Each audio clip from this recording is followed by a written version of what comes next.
It's 6 p.m. on Thursday here in Korea. Thanks for tuning in. I'm Hwang Ji-hye. And these are the top stories we're following at this hour. Ahead of the general elections next April, the Korean parliament kicks off its annual audit of state affairs today, with roughly 700 government organizations under scrutiny. It's been a month since China started weakening its currency. Global markets show signs of stabilizing from the unexpected shock, but investors remain jittery.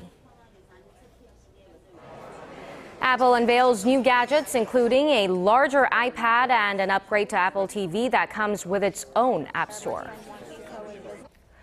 Korea's two leading internet portals came under attack on Thursday as the National Assembly began its 22-day audit of government offices.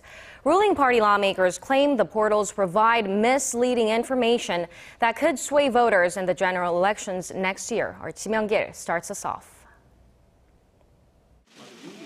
The ruling Saenuri Party is unhappy with what it claims is the biased selection and layout of political stories by the nation's internet portals. It is time to discuss the fairness and objectivity of the internet portal's news sites, as they share a social responsibility. The web portals should refrain from selecting news that is politically biased and keep their neutrality. Kim said that considering the influence the portals have, the government needs to address their wrongdoings in order to provide accurate information. According to the Saenuri Party's Research Institute, citing that objectivity in news selection had been lost, the two dominant portals, Naver and Daum Kakao, posted more news articles critical of the government and the ruling party than it did positive ones. Naver and Daum Kakao, who provide news via their own mobile apps, account for over 90% of the domestic online search engine market. The main opposition New Politics Alliance for Democracy considers the ruling party's claims laughable and criticized them for attempting to tame the portals ahead of general elections next April. The Saenuri Party is tacitly pressuring the portals. They say the portals tend to favor the opposition, even making childish remarks that our NPAD leader's name, Moon Jae-in, appears more often than Kim Moo-sung. They are just trying to tame the portals ahead of next year's general elections. You said that considering the government's mishandling of state affairs, it would be natural that Moon Jae-in's opposition would appear more frequently in news articles. NPAD lawmakers showed concern over the Saenuri Party's move to interfere with the web portals, as it could limit freedom of expression in Korea. Meanwhile, the Saenuri Party vowed to continue targeting Naver and Daum Kakao during the audit session. Myung-kil, Arirang News. North Korea was also a big topic at the parliament today, with the defense ministry saying there's a chance that Pyongyang will launch a long-range missile at a key event next month. Our Kwon So-ah reports. South Korea's defense ministry says there is a chance Pyongyang will fire a long-range missile next month at the 70th anniversary of the founding of its ruling Workers' Party. Seoul's Defense Minister Han Min-gu delivered the report during a National Assembly audit session on Thursday. He added, however, that despite the predictions about a launch coming from in and outside of South Korea, no signs of one have been detected yet. News reports have said the North seems to be in the final stages of construction on a rocket launch facility in Dongchang-ni on its west coast. Speaking on the same issue, Foreign Minister Yoon Byung-se told lawmakers that the government is not relaxing its defense posture and is observing the situation closely due to the North's unpredictability. The defense minister also said that North Korea has not conducted any high explosive detonation tests this year, fueling speculation that the North's nuclear weapons technology has advanced. One government official noted that frequent tests may have become unnecessary, as the North may have gotten closer to miniaturizing its nuclear weapons. Pyongyang has conducted roughly 100 nuclear tests since 1980. Kwon So-ah, Arirang News. Meanwhile, defense officials and academics are in the capital this week for the 3-day Seoul Defense Dialogue. Talks are centering on the reunification of the two Koreas and cybersecurity. Connie Kim has more. Some 250 vice ministerial level officials, academics from 30 countries, and 4 international organizations gathered for the multilateral Seoul Defense Dialogue that runs until Friday. The 3-day forum, the fourth of its kind, will focus on the post-World War II era and the division of Korea. High on the agenda were discussions on the reunification of the two Koreas, maritime crisis in East Asia, cyber protection, and defense cooperation. During the opening ceremony on Thursday, South Korean Vice Defense Minister Baek Sung-ju said trust and understanding are important for multilateral security cooperation. We are currently facing a variety of comprehensive security issues. I urge high-level security officials and academics to propose ideas so that we can overcome the challenges and bring about world peace. Reunification of the two Koreas was hotly debated during the plenary session on Thursday. Delegates agreed on the potential for a reunified Korea while debating the possible complications, especially given the security threat posed by North Korea. Reunification of the Korean Peninsula would unlock the potential for the Korean people to focus greater resources on economic and social development and to make even greater contributions to regional and global security. While some pointed to the potential for a smooth transition to a reunified Korea, others emphasized the possibility of an abrupt transition and the need for extensive preparations. We should organize the 2+4 for German case, including US, Japan, China, and Russia with ROK, and support ROK to take initiative for reunification. The forum also served as a venue for bilateral meetings and working groups. Participants will also discuss global health security and nuclear non-proliferation on the sidelines of the forum. Seoul's defense ministry believes the forum will provide opportunities for further cooperation in the security sector in the Asia-Pacific region and lay the groundwork for reunification of the two Koreas. Connie Kim, Arirang News. President Park Geun-hye has called for a joint effort from relevant countries in building a transport network across Eurasia. She says sharing strategies and visions is key to the network's success. Our Hwang Sung-hee has the details. President Park Geun-hye says stronger cooperation among the United States, China, and Russia is key to building a successful logistics network across Eurasian countries. 광활한 유라시아 대륙에 네트워크를 구축하는 것은 한두 국가의 노력만으로 이루어질 수 없습니다. 여러 나라의 비전과 계획을 서로 공유하고 이를 뒷받침하는 인프라 프로젝트들이 상호 유기적으로 추진될 때 비로소 실현 가능할 것입니다. Building a railway from South Korea to Europe via North Korea, Russia, and China has been one of the Park administration's ambitious goals. Beijing and Moscow share similar plans. Eurasia accounts for 75% of the world's population and represents 60% of the world's gross domestic product. Addressing the ASEM Symposium on the Eurasia Transport and Logistics Network in Seoul on Thursday, President Park said unnecessary regulations must be eased for a smooth formation of networks.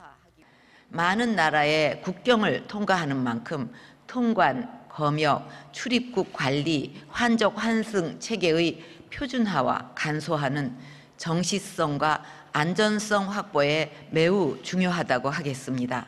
President Park proposed forming a working group of international experts for joint research and said their first meeting should be held in South Korea next year.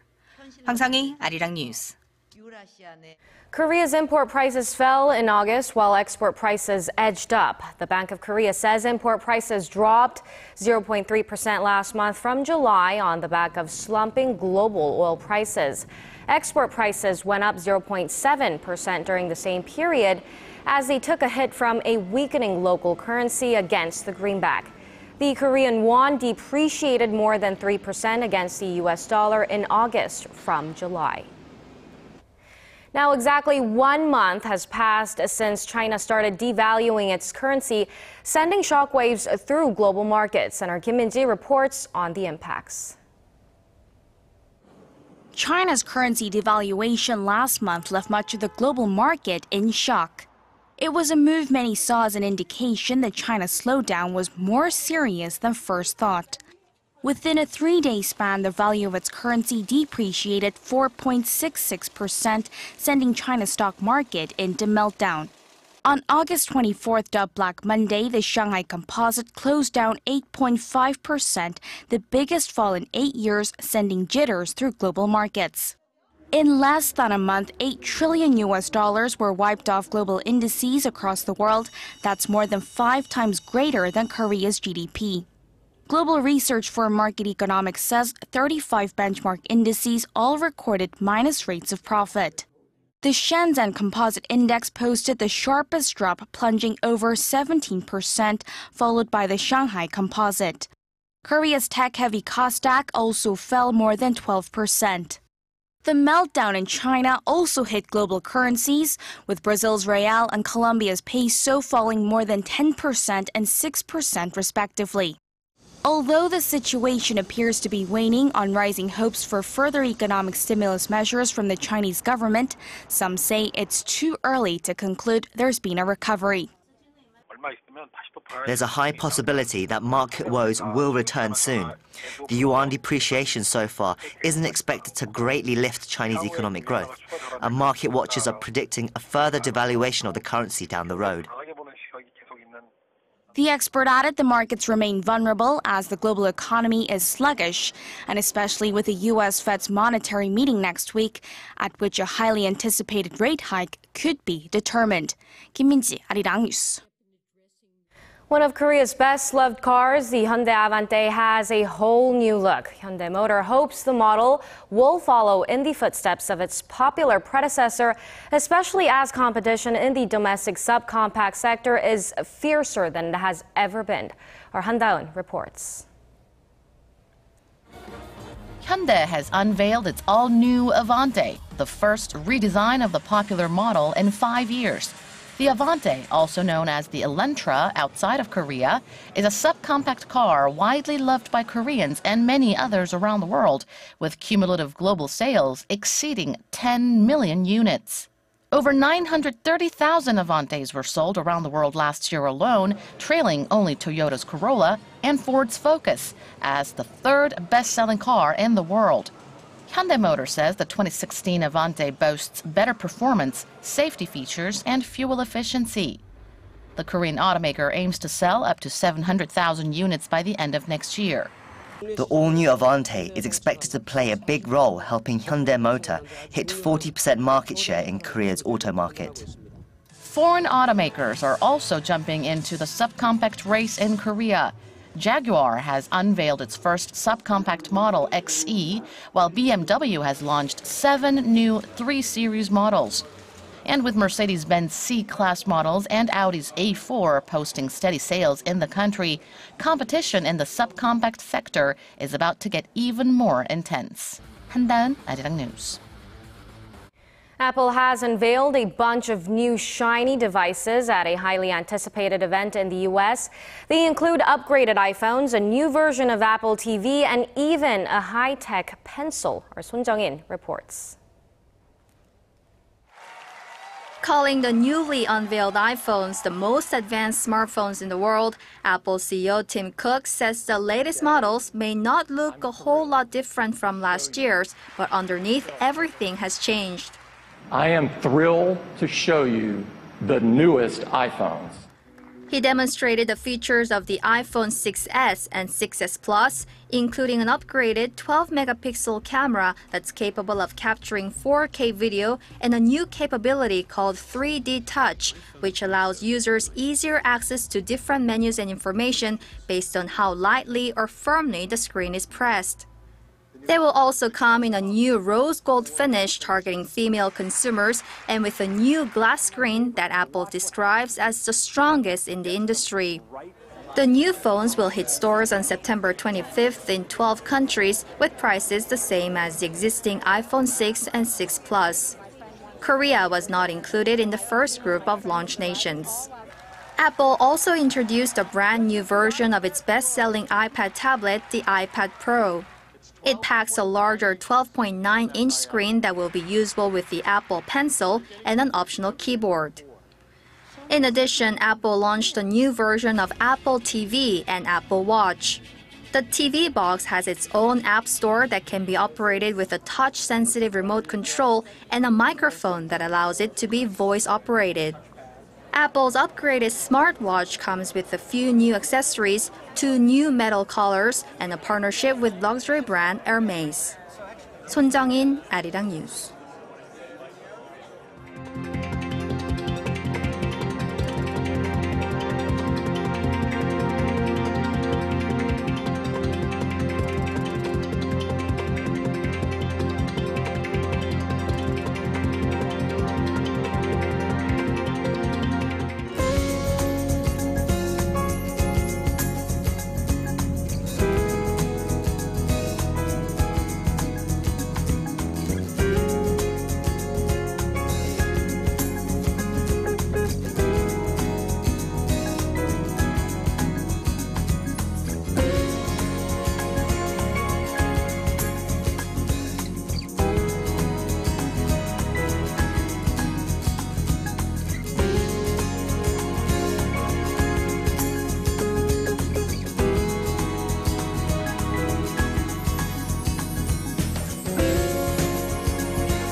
And that brings us to the end of our newscast. More updates coming up at 10 p.m. Korea time. Stay tuned and goodbye for now.